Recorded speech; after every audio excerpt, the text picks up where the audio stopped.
Nilikha ang kauna-unahang Urgent Care and Ambulatory Services Center sa bansa upang ilapit ang serbisyong medikal sa mga probinsya. Kasabay nito, patuloy na pinapalawak ng DOH ang access sa healthcare sa pamamagitan ng Bukas Center at Doctors to the Barrios program. Yan ang ulat ni Floyd Brenz.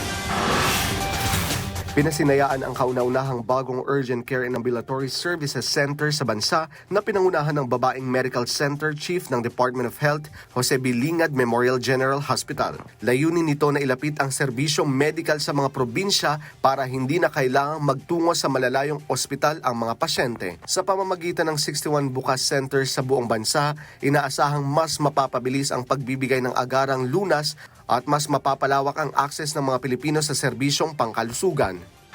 Sinalubong ng Department of Health at Department of Migrant Workers ang 349 repatriated overseas Filipino workers na dumating sakay ng chartered flight mula sa United Arab Emirates matapos maapektuhan ng sigalot sa Middle East. Kumpleto ang hanay ng mga health workers mula sa National Center for Mental Health na nagbibigay ng medical at psychosocial support kabilang ang paggamot sa mga pasyenteng may karamdaman. Patuloy namang nakaantabay ang DOH para magbigay ng kinakailangang serbisyo para sa mga susunod pang uuwing OFWs.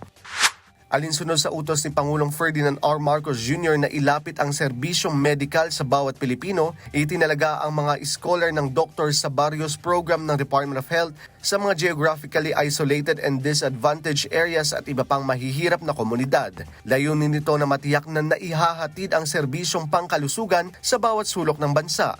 Sa kabila ng layo at sakripisyo, pinili ng 4 na DTTB ang maglingkod para sa bayan na itinturing na halimbawa ng dedikasyon at serbisyong pampubliko. Floyd Brenz para sa Pambansang TV sa Bagong Pilipinas.